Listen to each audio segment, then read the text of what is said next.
Alhamdulillah, wassalatu wassalamu ala rasulillah wa ala alihi wa sahbihi wa sallama taslima. Segala puji bagi Allah subhanahu wa ta'ala yang mengumpulkan kita di tempat yang mulia ini dalam rangka tafaqquhu fiddin, dalam rangka mempelajari hadis-hadis Rasulullah sallallahu alaihi wasallam. Kita tahu bersama bahwa di antara fungsi hadis adalah tibyan, menjelaskan apa yang diinginkan oleh Allah di dalam Al-Quran, sehingga Allah terkadang menyebutkan permasalahan di dalam Al-Quran secara global, tidak diperincikan. Nah, datanglah hadis menjelaskan apa yang diinginkan oleh Allah, baik itu dari sisi perbuatan Rasulullah, ataukah perkataannya, ataukah takrirnya. Nah, Imam Bukhari mengumpulkan di dalam kitab namanya Shahihul Jami', yaitu kumpulan-kumpulan hadis sahih yang beliau saring dari 200.000 hafalan hadis beliau. 200.000 itu lengkap dengan sanad-sanadnya. Kalau kita tak satu pun kita hafal hadis, lengkap dengan sanad-sanadnya. Paling artinya gitu, kalau masih ingat. Atau langsung hadisnya, tidak menyebutkan sanad-sanad. Nah, ini adalah keistimewaan umat ini. Jadi apa yang datang dari Allah dan Rasulnya itu melalui silsilah sanad, sehingga dicek setiap rawi-rawi yang menyampaikan hadis, menyampaikan berita yang datang dari Rasulullah, dicek kesohihannya, dicek kelayakannya, dicek dobitnya, hafalannya, dan yang lainnya. Nah, kita masih dalam Kitabu Al-Wudu, yaitu pembahasan tentang hadis-hadis wudu. Babu kemarin terakhir ini ya. Sekarang babu man la yatawaddau minasyak, itu ya. Babu man la yatawaddau minasyaki hatta yastayqina. Bab seseorang tidak boleh dia wudu lagi kalau dia ada hal yang meragukan dirinya apakah batal atau tidak, hatta yastayqina, hingga dia yakin bahwa wudunya yang sebelumnya itu sudah apa? Sudah batal. Imam Bukhari ingin menjelaskan kepada kita bahwa sesuatu yang masih diyakini maka nanti tidak boleh digugurkan dengan hal yang meragukan. Baik itu dalam hal ibadah maupun dalam hal muamalah. Haddatsana Ali ibnu Abdillahi ibnu Ja'far. Qala haddatsana Sufyan kalau dia di martabatus tsani, di urutan yang kedua dalam Sahih Bukhari, maka Sufyan di sini adalah Sufyan ibnu Uyainah. Karena Sufyan itu ada dua, Sufyan Ats-Tsauri dan Sufyan ibnu Uyainah. Qala haddatsana Az-Zuhri. Zuhri ini Muhammad bin Muslim ibnu Syihab Az-Zuhri. Dia dikenal dengan apa? Midarul hadis. Hampir seluruh hadis itu berporos pada Az-Zuhri ini.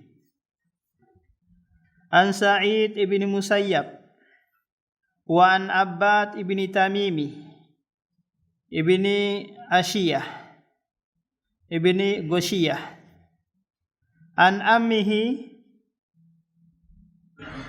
Paman si Abbad ini namanya adalah Abdullah ibn Yazid. Jadi dalam bahasa Arab dibedakan antara amun dengan kholun.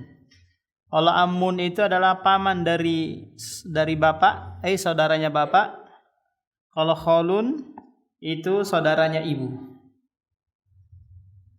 Jadi Abdullah bin Zaid annahu syaka ila Rasulillah ar-rajulu. dia mengadukan seseorang kepada Rasulullah alladzi yukhayyalu ilaihi annahu yajidu syai' fi shalah, bahwasanya dia menghayalkan sesuatu ada yang membatalkan di dalam salatnya, yaitu apa? Ada keluar sesuatu yang keluar, yaitu berupa fus atau kentut. Maka kata Rasulullah, faqala la yanfatil, janganlah dia membatalkan sholatnya atau berpaling mau pergi wudu, karena dalam hukum asal ibadah kita Pak, la tubatil, yaitu tidak boleh dibatalkan. Fala tubtilu a'malakum, janganlah kalian membatalkan amalan-amalan kalian. Jadi kalau sekiranya ibadah sudah batal, maka fala yamdi, tidak boleh dilanjutkan lagi. Kecuali haji Pak. Haji dan umroh kalau dia sudah batal di tengah jalan, maka tetap harus disempurnakan. Beda kalau sekiranya kita sholat Pan, di rakaat kedua kita kentut, nggak boleh dilanjutin. Oh malu-malu. Malu apa kata orang kalau saya tinggalkan sholat, padahal saya jadi imam. Enggak, harus dia ke tempat wudu untuk wudu. Kalau haji dia harus lanjutkan. Kemudian setelah itu dia ganti di tahun berikutnya. Faqala aula yang sharif hatta yasma'a sautan, hingga dia mendengar suara kentut, au yaji darihan, atau dia mendapati bau. Nah, jadi orang Arab itu Pak merupakan aib kalau dia sampai memperdengarkan suara kentutnya. Dan kalau kita kan biasa aja turut gitu, nggak ada rasa malu sedikit itu. Kalau orang Arab hampir Anda tidak mendapati mereka kentut di depan umum atau memperdengarkan teman yang lainnya. Nah, di sini Rasulullah memberikan kaidah kepada kita bahwa sesuatu hal yang meragukan itu tidak boleh menggugurkan suatu hal yang yakin. Dalam hal ibadah, dalam hal muamalah, apalagi dalam hal wudu. Enggak boleh buru-buru membatalkan sholat. Kayaknya ada dikit keluar, tapi saya enggak tahu itu kentut atau enggak. Kan ada tuh kadang ya. Maka jangan buru-buru sampai jelas. Dengan apa kejelasan kentut tersebut?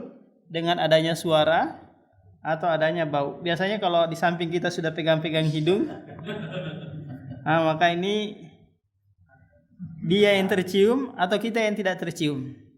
Nah, kalau sekiranya kita yang tidak tercium, tapi teman samping kita tercium gitu, gelisah dengan baunya, maka selesai sholat nanti baru ditanyakan, tadi kenapa? Apakah Anda mencium bau sesuatu? Iya, saya mau mencium bau kentutmu. Berarti ini hal yang meyakinkan kan? Maka dia wudu kemudian sholat lagi. Babu takhfifi fil wudu. Bab meringankan wudu. Apa yang dimaksud di sini? Yang dimaksud adalah bolehnya seseorang itu berwudu berulang-ulang, karena ini merupakan asbab di antara sebab datangnya mahabbah dari Allah Subhanahu wa taala. Innahu minat tawwabina wa minal mutatahhirin. Haddatsana Ali ibnu Abdullah, ini tadi rawi yang sama. Qala haddatsana Sufyan ibnu Uyainah an Amri bin Dinar qala akhbarani Quraib bin Muslim maula Abdullah bin Abbas. Dia merupakan mantan budak dari Abdullah bin Abbas ini. Banyak sekali Pak mantan budak yang dia jadi ulama. Kenapa? Karena tuannya adalah seorang alim. Ani bin Abbas, Abdullah bin Abbas, yang mana dia Tatkala Rasulullah meninggal dunia baru berumur 13 tahun. Baru berumur 13 tahun. Berarti sebelum Rasulullah hijrah ke Madinah baru dia berumur berapa? 3 tahun kan ya? Masih sangat kecil. Tapi dia didoakan oleh Rasulullah untuk diajarkan tentang takwil, yaitu tafsir. Annan nabiyya nama hatta nafakha. Jadi Ibnu Abbas di sini menceritakan kondisi Rasulullah tatkala dia berada di rumah. Tentunya di sini rumahnya atau hijrnya Maimunah. Ya, karena Maimunah ini adalah kholah, yaitu bibi Ibnu Abbas. Nama hatta nafakha. Nafakha ini istilahnya ngorok ya atau mendengur. Summa sholla wa rubbama qala ittaja'a hatta nafakha summa qama fa sholla. Hadis ini menjelaskan kepada kita bahwa Nabi SAW tidur kemudian sholat, berarti dia tidak wudu lagi kan ya, dia langsung sholat. Nah permasalahannya nanti apakah ini kekhususan bagi Nabi SAW, karena Nabi kan istilahnya matanya matanya saja yang tidur tapi hatinya tetap tetap yang terjaga. Ataukah ini umum dalam artian buat umatnya juga ketika dia habis tidur yang tidak sadar lagi ngorok gitu. Beda kalau tidur ayam kayak orang Jumatan itu khotib sedang berkhotbah, ada yang tidur ngantuk gini, giliran qomat baru dia bangun. Berarti dia masih merasa sesuatu. Kalau sudah didorong nggak bangun-bangun, ini tidur yang nyenyak.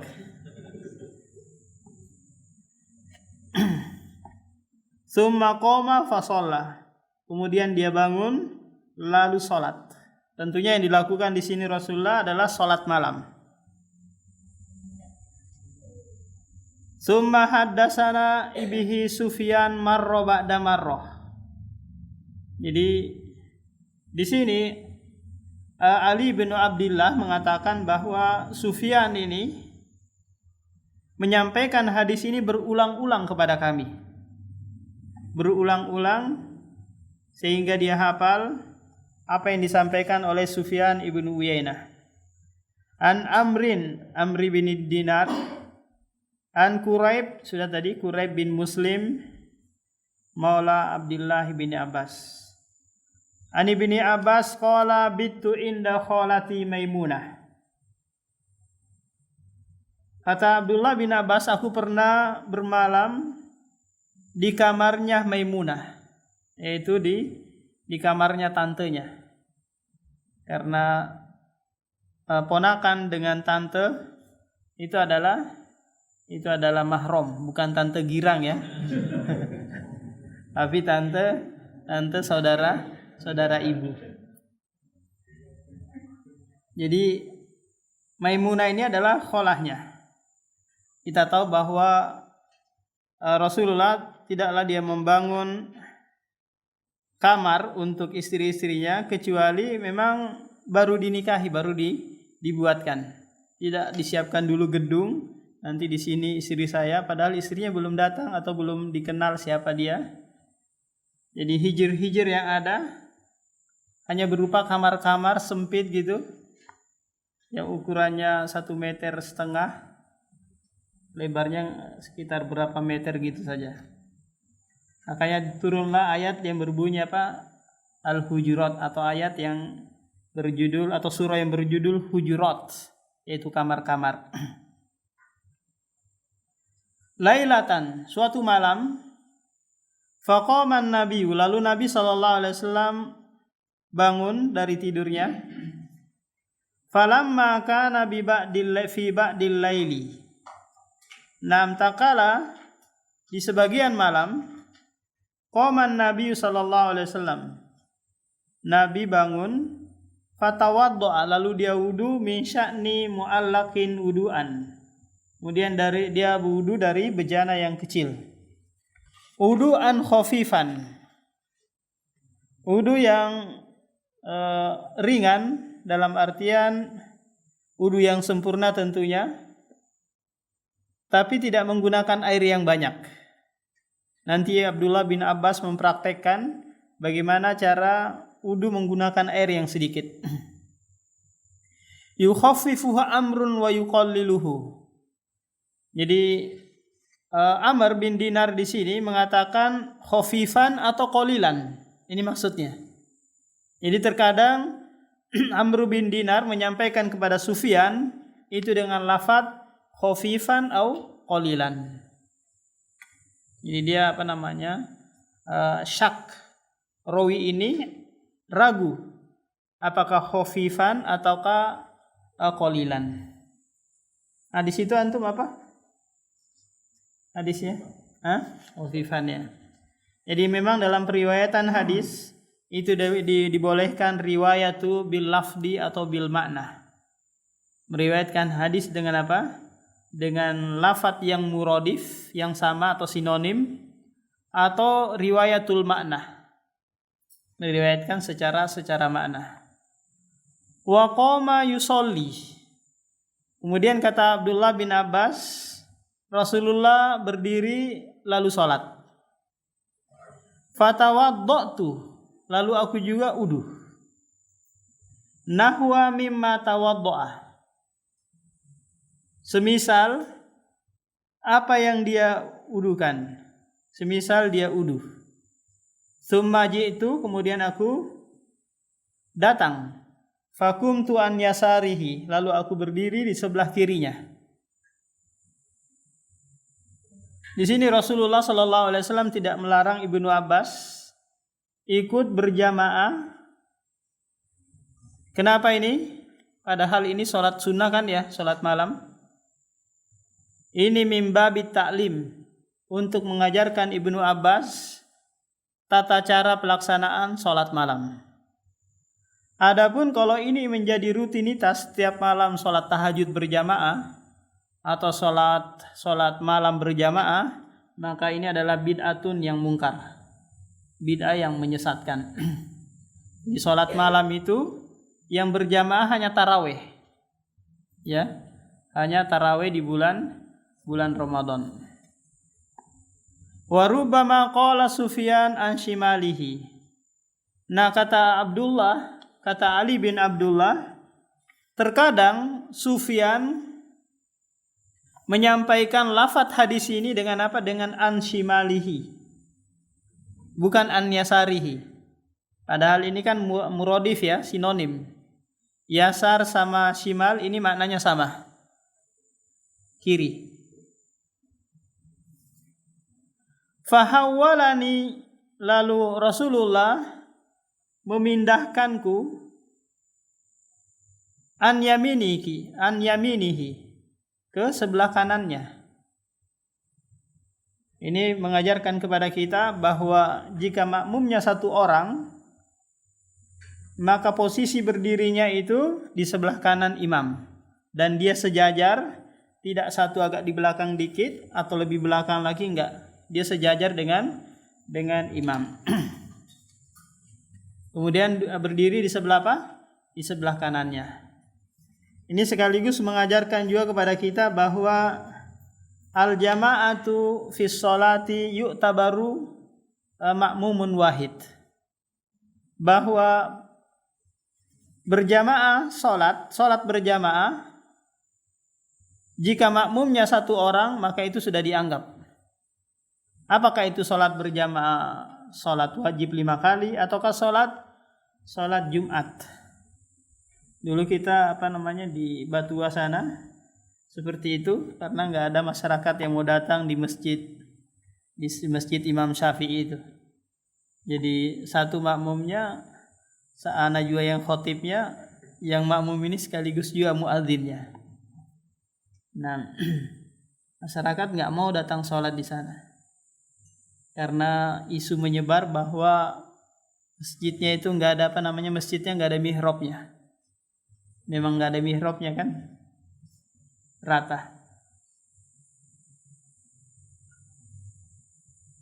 Nah, adapun mazhab Syafi'i yang mengatakan bahwa Jumatan minimalnya 40 jamaah, ini adalah istimbat ya, bukan dalil, tapi ini adalah kebiasaan yang berlaku di zaman beliau sehingga beliau menjadikan patokan, tapi ini bukan syarat Jumatan.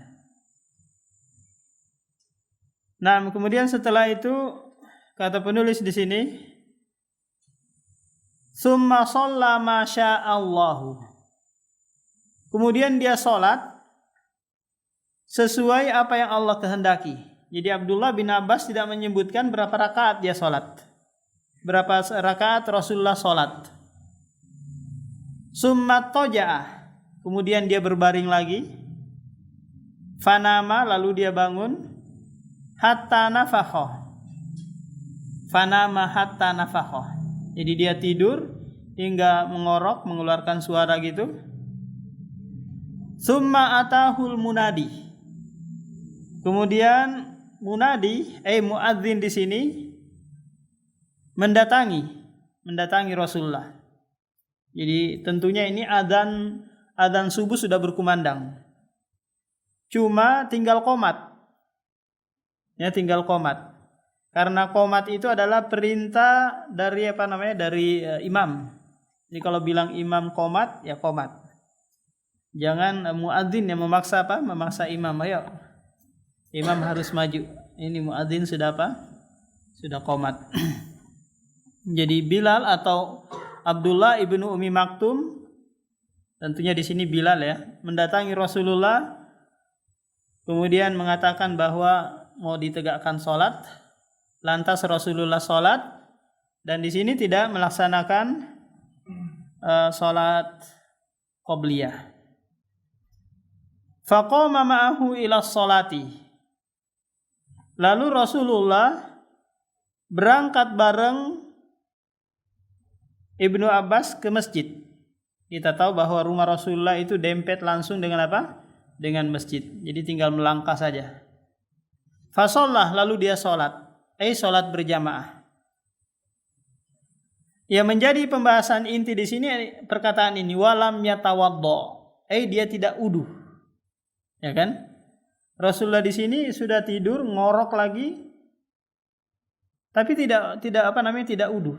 Berarti masih menggunakan wudu sebelumnya, sebelum dia tidur itu. Kemudian qulna li Amrin, Sufyan ibnu Uyainah di sini berkata kepada Amr bin Dinar, innan nasa yaquluna, sesungguhnya manusia, ulama-ulama yang lain berpendapat bahwasanya inna Rasulullah tanamu ainuhu wa la yanamu qalbuhu.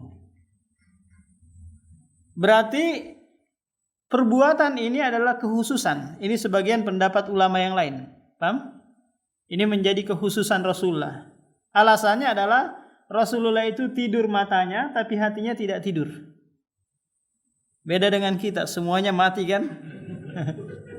semuanya mati. Karena memang tidur itu mautus shogir, mati kecil. Kalau ruh enggak kembali, pergi kemana gitu, yang penting jangan ke kilo 17. Nah, kalau dia tidak kembali, maka ini yang bahaya. Nggak mungkin dipanggilkan Pak RT untuk mencarinya kan? Nah, jadi katakanlah kita tidur, ruh itu kemana-mana, bergentayangan kemana-mana. Nah, ini yang menjadi alasan sebagian ulama mengatakan ini adalah khususiyah, yaitu kekhususan bagi Rasulullah. Nah, adapun kalau kita melihat secara umumul hadis, keumuman hadis, bahwa ini berlaku bagi umatnya juga. Bahwa seorang yang sudah tidur, sebelumnya dia wudu, maka setelah itu tidak wudu lagi. Karena memang terjadi perselisihan di antara para ulama, apakah naum ini, tidur ini membatalkan wudu atau tidak. Karena tidur itu Pak, madhonnatu Ya, ada kemungkinan dia batal. Karena klepnya yang mengontrol keluarnya sesuatu itu, apakah kentut atau yang lainnya, dia tidak terkontrol lagi. Nah, kalau sekiranya ada teman kita yang bisa jaga atau anak buah kita jaga, tolong ya, saya tidur, tolong dijaga apakah saya kentut atau enggak. Maka ini bunyatu alal yakin, dibangun di atas yakin bahwa dia tidak batal. 6.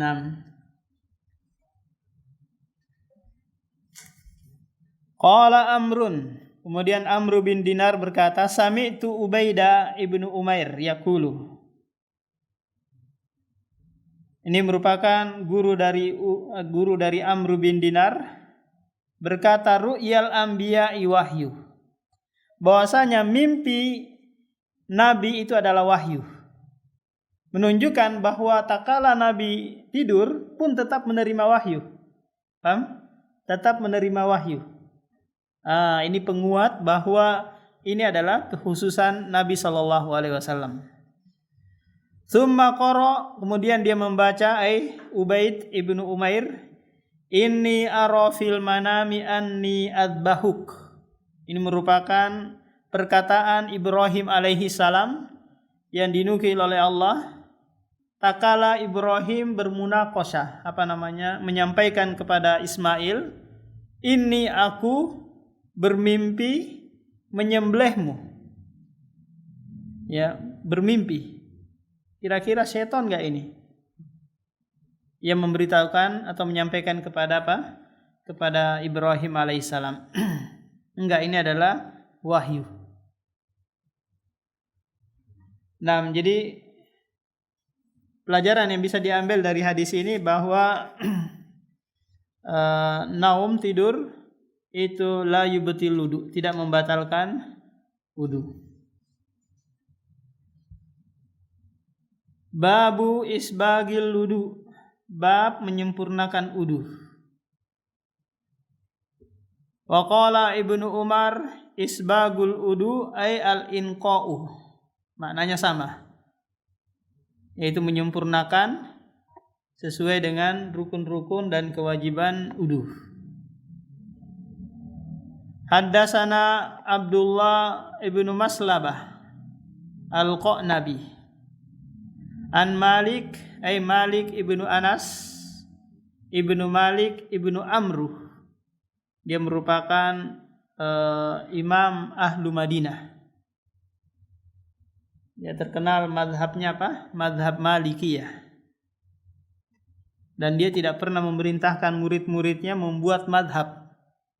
Cuma ini inisiatif dari dari murid-muridnya dibuatkan mazhab, sehingga sehingga akwal-akwal, pendapat-pendapat dari Imam Malik itu masih terangkum, masih turun-temurun. Jadi tetap tetap terjaga. Dan Imam Malik ini merupakan ulama yang pertama kali mengarang kitab sahih. Mengarang kitab sahih namanya Al-Muwatta. Setelah ditulis Al-Muwatta ini, istilahnya diperlihatkan kepada 70 fuqaha ahlul Madinah untuk diberikan rekomendasi untuk bisa disebar buku tersebut. Namanya Muwatta ay muwafaq, disepakati.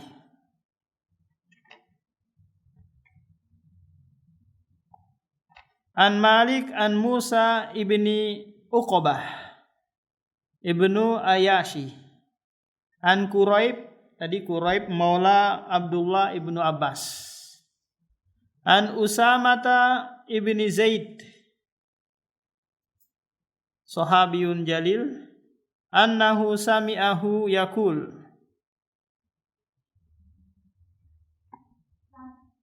dafa'a Rasulullah sallallahu alaihi wasallam min Arafah. Jadi Rasulullah bertolak dari Arafah. Kita tahu bahwa jemaah haji yang wukuf di Arafah tanggal 9 itu dia harus bertolak dari Arafah ketika matahari terbenam. Paham, Pak? Ketika dia berangkat sebelum terbenam matahari, maka dia meninggalkan kewajiban. Dia harus didenda kambing 1 ekor. Nah, nanti dia sholat maghribnya tidak di Arafah, tapi di Muzdalifah. Sholat jamak takdim, sholat jamak takhir ya, dikerjakan di waktu Isya, tapi tetap berurutan. Maghrib dulu, kemudian Isya. Karena Rasulullah di sini bertolak ya, dari Muzdalifah sudah terbenam atau sudah masuk waktu maghrib. Hatta idza kana bisya'bi, hingga tatkala dia berada di suatu lembah antara 2 gunung ini, nazala, kemudian dia turun dari kendaraannya, fabala, lalu kencing. Tsumma tawaddo'ah, kemudian dia wudu, walam yusbigil wudu'ah, tetapi tidak menyempurnakan wudunya. Tidak wudu sempurna. Kapan dia wudu sempurna? Nanti tatkala dia mau sholat. Fakultu as-salatu ya Rasulullah, as-salata ya Rasulullah. Lalu sahabat di sini berkata, apakah engkau wudu mau sholat wahai Rasulullah? Dia bertanya ini, karena kan masuk waktu maghrib. Faqala as-salatu amamak, sholat nanti di depan lagi. Bukan di sini, tapi di depan, yaitu di Muzdalifah. Farokiba, lalu dia naik lagi kendaraan ontanya. Falamma ja'al Muzdalifah, tatkala dia sampai di Muzdalifah, nazala, dia turun. Fatawaddo'a, lalu dia wudu. Fa'asbagal wudu. Disinilah Rasulullah menyempurnakan wudu. Kenapa? Karena dia mau melaksanakan sholat. Tsumma uqimatis sholat, kemudian ditegakkan sholat. Fashollal maghrib, lalu dia sholat maghrib. Nah, ini Pak, pelajaran dari Rasulullah, bahwa jika kita ingin menjamak takhir sholat duhur, sholat maghrib ke isya atau duhur ke asar, maka tetap berurutan. Fashollal maghribah, lalu dia sholat maghrib. Summa anakha kullu insanin ba'irahu, kemudian setelah itu seluruh manusia, seluruh sahabat yang tadinya sholat bersama Rasulullah, pergi menambat atau mengikat ontanya atau kendaraannya, fi manzilihi, di rumahnya. Summa uqimatil isya, kemudian ditegakkan lagi isya.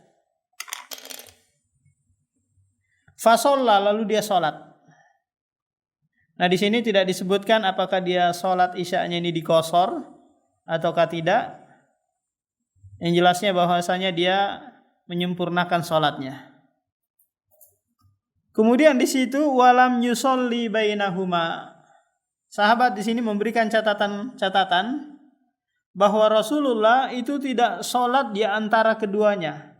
Maksud sholat di sini adalah tidak melakukan zikir, tidak melakukan sholat sunnah dan yang lainnya, enggak ada.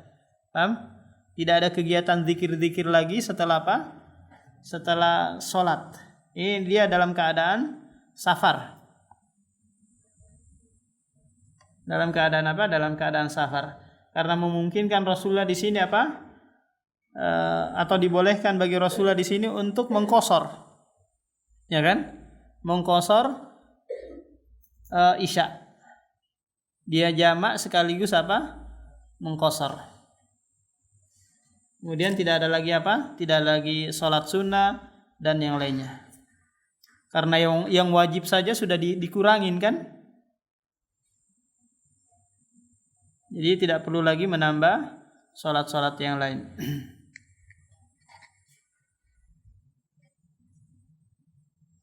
Babu ghuslil wajhi bil yadaini min ghorofatin wahidatin. Bab mencuci wajah dengan kedua tangan dari satu kali cedukan. Jadi dia mengambil air seperti ini, kemudian dia taruh di tangan kirinya, kemudian nanti diusap ke wajah. Ini kalau nggak pakai keran ya. Kalau pakai keran, iya banyak yang terbuang. Hampir rata-rata masjid ya, kecuali di kampung-kampung ya, yang pakai main ciduk-ciduk itu. Sekarang sistem ini canggih. Haddatsana Muhammad ibnu Abdurrahim ibnu Abi Zuhair. Qala akhbarana Abu Salamah. Abu Salamah al-Khuzai, namanya adalah Mansur. Setelahnya itu Mansur ibnu Salamah ibnu Abdul Aziz ibnu Saleh. Qala akhbarana ibnu Bilal. Akhbarana ibnu Bilal, namanya adalah Sulaiman ibnu Bilal, yakni Sulaiman. An Zaid ibnu Aslama.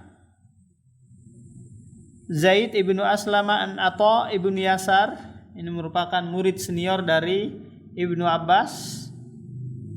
An Ibni Abbas ay Abdullah ibnu Abbas annahu tawaddo'a faghasala wajhahu.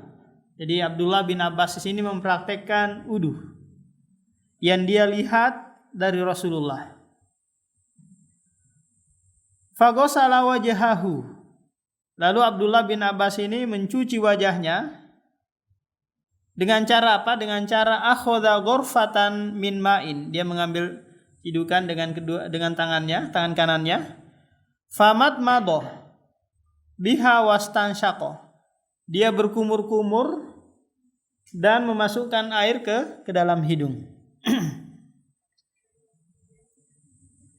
Summa akhadha ghurfatan min ma'in. Kemudian dia menciduk air lagi dengan tangannya.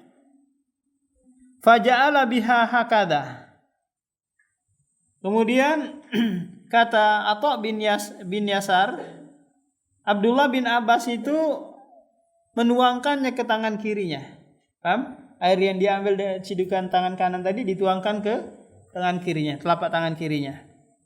Adhafahu ila yadihil ukhra. Faghasala bihima wajhahu. Kemudian setelah itu diusap wajahnya. Summa akhadha ghurfatan min ma'in. Kemudian dia menciduk air lagi. Faghasala biha yadahul yumna. Kemudian dia cuci tangan kanannya. Kira-kira bisa nggak mencuci tangan kanan dengan tangan kanan pula? Nah, nggak bisa ya. Harus dengan tangan kiri. Summa akhadha ghurfatan min ma'in faghasala biha yadahul yusra. Kemudian menciduk lagi dengan tangan kanannya. Untuk apa? Untuk mencuci tangan kirinya. Summa masaha bi ra'sihi. Nah, di sini Abdullah bin Abbas tidak menciduk air lagi. Berarti mengusap kepalanya itu bekas apa? Bekas mencuci tangan tadi. Paham? Jadi masih ada asar-asar di sini, langsung diusap kepala. Summa akhadha ghurfatan min ma'in. Kemudian dia menciduk air lagi untuk mencuci kakinya. Paham, Pak? Jadi kepala atau rambut dengan telinga tidak mengambil cidukan yang baru, tapi bekas ini basuhan tangannya. Farasya ala rijlihil yumna. Kemudian dia mencuci kakinya yang kanan. Hatta ghasalaha summa akhadha ghurfatan ukhra faghasala biha rijlahu. Kemudian mengambil lagi cidukan yang kedua untuk kakinya yang kiri. Summa qala.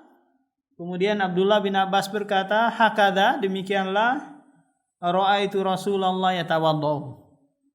Jadi Abdullah bin Abbas mengajarkan kepada murid-muridnya tabi'in tentang tata cara wudu Rasulullah.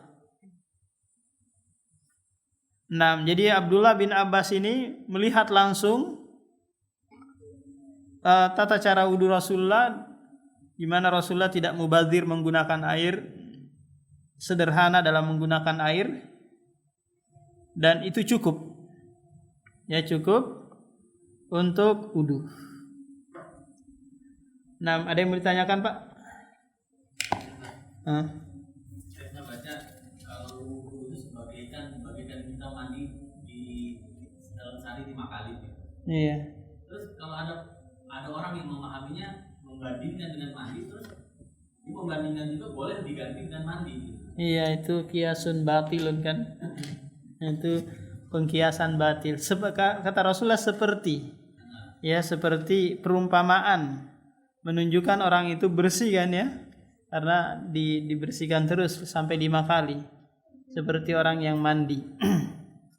Bukan berarti dia tata cara wudunya seperti mandi menggunakan air yang banyak, karena tata cara wudu dengan mandi itu hal yang berbeda. Jadi kalau mau dikiaskan maka ini kiasun la yu'tabar atau kiasun fasid. Ya. Terus bagaimana dengan orang yang cacat, dia berwudu diringankan gimana? Ya, kalau cacat apanya dulu? Kalau tangannya cacat, dua-duanya. Misalnya ya ada yang seperti kita temuin kan bisa sampai empat-empatnya dia punya kaki tak ada, tangan juga tak ada. Ya, kalau sekiranya memungkinkan ada yang bisa mencucikan wajahnya kemudian kepalanya, ya sudah, berarti anggota wudunya dia kan satu aja, ya kan? Wajah dan kepala saja. Sementara anggota wudu itu ada 4 kan? Nah, fattaqullaha mastata'tum. Sesuai dengan kemampuan. Ada yang lain, Pak?